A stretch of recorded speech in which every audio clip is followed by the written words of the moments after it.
पूरी दुनिया में महाकुंभ ट्रेंड कर रहा है। दुनिया भर से कई विदेशी महाकुंभ में मोक्ष की तलाश में पहुंच रहे हैं। महाकुंभ मेला शुरू हो चुका है। पहले दिन 35 लाख लोगों ने स्नान किया। 2 मिलियन लोग हज करते हैं। कितनी धक्कम पहली होती है और कितना बदहजमी होती है, बदनज़मी होती है, औरतों के साथ क्या होता है। लेकिन यहाँ पे आप देख लें कि 35 लाख लोगों ने स्नान लिया और कहीं कोई एक ऐसा कोई वीडियो, फोटो, रिपोर्ट नहीं आई कि किसी के साथ ज्यादती हुई हो, कोई धक्का पली हुई। एक विदेशी ने तो यहाँ तक कह दिया कि यही सनातन की ताकत है, हम सनातन को दुनिया भर में फैलाएंगे। मगर खबर अब ये भी है कि सनातन अब मुस्लिम देशों में भी पैर जमा रहा है। कई मुस्लिम देशों में अचानक कुंभ को लेकर जिज्ञासा बढ़ गई है। पाकिस्तान, कतर, बहरीन और संयुक्त अरब अमीरात समेत कई मुस्लिम देशों में लोग कुंभ को लेकर जानकारियां जुटा रहे हैं। गूगल ट्रेंड्स के आंकड़े बताते हैं कि पिछले 7 दिनों में इन देशों ने महाकुंभ के बारे में काफी सर्च किया है। पाकिस्तान में तो महाकुंभ को लेकर ऐसी दीवानगी दिख रही है जो आपको भी हैरान कर देगी। वैसे ये बात भी सच है कि इन देशों में रहने वाले भारतीय मूल के लोग भी कुंभ के बारे में सर्च कर रहे होंगे, लेकिन सर्च करने वाले सिर्फ भारतीय ही हैं ऐसा भी नहीं है। YouTube पर आपको हजारों वीडियो मिल जाएंगी जिनमें मुस्लिम देशों के यूट्यूबर्स कुंभ के बारे में वीडियोस बना रहे हैं, आम मुस्लिम जनता से कुंभ के बारे में पूछ रहे हैं। इसमें पाकिस्तान सबसे आगे है। बहुत बड़े लेवल पे ये हो रहा है और हमें कभी इतना नहीं पता था कुंभ के मेले का। ये तो महाकुंभ है ना, हर 6 साल बाद आते हैं 12 और ये 144, यानी वो क्या है, आपके आने वाली 3 पीढ़ियां जो जनरेशन हैं वो अब इस कुंभ को अटेंड नहीं कर पाएंगी। तो जा सकते हो, जाओ, डुबकी लगा कर आओ। संयुक्त अरब अमीरात से भी कई लोग महाकुंभ के लिए प्रयागराज पहुंच रहे हैं। जिस तरह से संयुक्त अरब अमीरात और बहरीन जैसे देश तेजी से अपने देश में सनातन धर्म को फैला रहे हैं, मंदिर खुलवा रहे हैं, वो दिखाता है कि इन देशों की मुस्लिम जनता भी अब सनातन को जानना चाहती है। जिस तरह से दुबई में बागेश्वर बाबा धीरेन्द्र शास्त्री, स्वामी रामभद्राचार्य और स्वामी अनिरुद्धाचार्य का स्वागत हुआ, उसने सबको हैरान किया। इस्लामिक देश मलेशिया में स्वामी कैलाशानंद गिरी जी महाराज का स्वागत किया गया। ये सब दिखाता है कि सनातन अब इस्लामिक देशों में पॉपुलर हो रहा है। महाकुंभ, फ्यूचरिस्टिक महाकुंभ कहा जा रहा है इसको।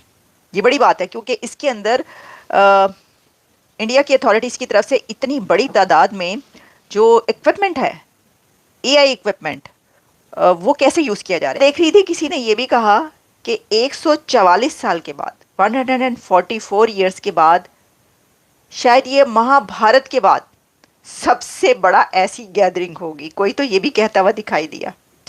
तो देखिए कि है तो बहुत बड़ी गैदरिंग, अमेजिंग। जय हिंद दोस्तों, नमस्कार दोस्तों। ऐसा माना जाता है कि महाकुंभ में स्नान करने मात्र से व्यक्ति के समस्त पाप धुल जाते हैं और उसे जन्म और मृत्यु के चक्र से मुक्ति मिल जाती है। सनातन धर्म में कुंभ मेले को बहुत ही खास माना जाता है। कुंभ की भव्यता और मान्यता का अंदाजा आप इसी बात से लगा सकते हैं कि कुंभ में स्नान करने के लिए 40 करोड़ से ज्यादा लोग प्रयागराज जाने वाले हैं। समुद्र मंथन के दौरान देवताओं और राक्षसों के बीच अमृत पाने के लिए 12 दिनों तक लड़ाई चली थी। शास्त्रों के अनुसार देवताओं के 12 दिन मनुष्य के 12 वर्ष के समान होते हैं। इसीलिए कुंभ 12 वर्ष बाद और महाकुंभ 144 वर्ष बाद मनाया जाता है। 12 साल में कुंभ लगने का एक कारण बृहस्पति की गति को भी माना जाता है। महाकुंभ की शुरुआत पौष पूर्णिमा के स्नान के साथ होती है और महाशिवरात्रि के दिन अंतिम स्नान के साथ महाकुंभ का समापन होगा। महाकुंभ में विदेशी लोग कह रहे हैं कि भारत एक महान देश है जिसके पास एक विशाल सांस्कृतिक विरासत है जो हजारों वर्षों से अडिग है। भारत में आकर विदेशी लोग शांति का अनुभव कर रहे हैं क्योंकि भारत की इस विरासत ने दुनिया को बहुत कुछ दिया है। ये ना जैसे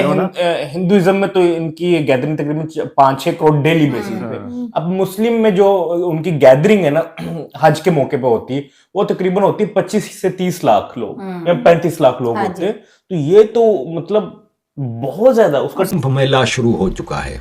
पहले दिन 35 लाख लोगों ने स्नान किया। अजीज दोस्तों, मक्का में जो हजर अस्वद है काबा के ऊपर लगा हुआ, उसको चूमने के लिए लाख लोग होंगे ज़्यादा से ज़्यादा। उस चक्कर में मैक्सिमम एक वक्त में 25,000, 10,000, 20,000 इतने लोग होते हैं। लेकिन आप देखते हैं कि वहाँ पे कितनी धक्कम पहली होती है और कितना बदहजमी होती है, बदनज़मी होती है, औरतों के साथ क्या होता है। लेकिन यहाँ पे आप देख लें कि 35 लाख लोगों ने स्नान लिया और कहीं कोई एक ऐसा कोई वीडियो, फोटो, रिपोर्ट नहीं आई कि किसी के साथ ज्यादती हुई हो, कोई धक्का पली हुई हो।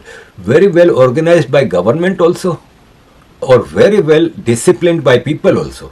लोगों ने भी बड़े डिसिप्लिन के साथ अपना जो धार्मिक काम हैं, जो फ़र्ज़ हैं, जो रिस्पॉन्सिबिलिटीज़ हैं वो पूरी की, किसी को कोई तकलीफ़ नहीं हुई।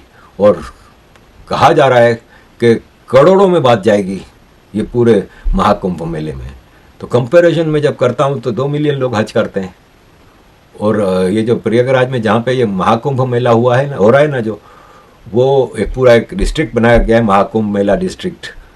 वो डिस्ट्रिक्ट में करोड़ों लोग आएंगे, जबकि सऊदी अरब में जो हज होता है ना, उसमें पूरा मक्का, मीना, अरफात, मुज़दलिफ़ा, बड़े बड़े मैदान हैं।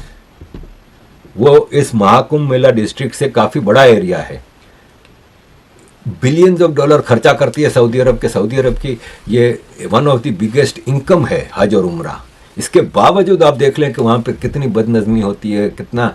हम तो वहाँ पे पैदा भी हुए हैं, और मतलब बचपन भी गुजारा है वहाँ पे, जवानी भी गुजारी है। हमने तो वहाँ के हालात देखे हैं वहाँ पे। क्योंकि मसला ये है कि गवर्नमेंट कितना भी कर ले कुछ, जब आपका मज़हब आपको वो रूल्स या डिसिप्लिन नहीं सिखा सकता तो फिर आप यही करोगे। और लालच होती है। मैं जब छोटा था तो पहली बार जब हम गए थे तो मेरे फादर कह रहे थे कि कहा जाता है कि हजर अस्वद को चूमने का मतलब है आपने अल्लाह के राइट हैंड को चूमा है। हालांकि इसकी कोई ऑथेंटिसिटी नहीं मिली, लेकिन ये अब क्या होता है कि जन्नत नज़र आती है। हर आदमी को जन्नत की ऐसी लालच दी गई है कि वो मरता मारता घुस जाता है। अभी मैं मुफ्ती तारिक जो है पाकिस्तान का आउट स्पोकन मुफ्ती तारिक मसूद, उसका एक इस मसले पे उससे सवाल किया गया था किसी ने फतवा लेने के लिए कि क्या इतनी धक्कम पीली में औरतों का जाना उधर बोसा लेने के लिए, चूमने के लिए हजर अस्वद को जायज़ है? तो उसने कहा बिल्कुल नाजायज़ है, इसकी कोई ज़रूरत ही नहीं, क्योंकि वो एक सुन्नत है। देखें, इस्लाम में एक होता है फ़र्ज़ है, वो आपके ऊपर लाजिम है कि आपने करना है। एक है सुन्नत के जो प्रॉफिट मोहम्मद ने चीज़ें की थी, आप करें तो करें, नहीं तो इस्लाम आपको उसका पाबंद नहीं करता कि आपको करना है। तो उसने कहा हजर अस्वद को चूमना एक सुन्नत है, लेकिन औरत को दूसरे आदमी के धक्के से, टचिंग से बचना फ़र्ज़ है। तो आप एक सुन्नत हासिल करने के लिए एक फ़र्ज़ ख़राब कर रहे हैं, एक हराम काम कर रहे हैं, विच इज़ रॉन्ग। और आदमियों के ऊपर भी फ़र्ज़ है कि वो जब देखें कि औरतें उधर हैं तो ऐसा कोई मौका बनाएं, या ऐसा कोई, जैसे मैं पहले बता चुका हूँ कि मंदिरों में मैं जाता था, अयोध्या में, उज्जैन में, काल भैरव में, द्वारका में, हर जगह लाइनें होती हैं, बड़ा डिसिप्लिन होता है। कई जगहों पे औरतों मर्दों की लाइनें साथ होती थी, बच्चा उठाए हुए आदमी है, साथ बीवी है, डिस्टेंस रखता है हर इंसान, क्योंकि आपका धर्म आपको सिखाता है डिसिप्लिन, रेस्पेक्ट, और कोई लालच नहीं होती। सिर्फ अंदर एक रिलीजियस फीलिंग होती है कि बस हमें अपना एक धार्मिक काम करने जा रहे हैं, हम अपनी पूजा करने जा रहे हैं, हम अपनी दर्शन करने जा रहे हैं, हम भगवान से प्रार्थना करने जा रहे हैं। कोई किसी को धक्का नहीं देता, कोई किसी को कुछ नहीं करता। जब द्वारका में हम खड़े थे तो हमें पता चला कि अभी दरवाज़ा बंद है और भगवान के दर्शन में अभी टाइम है।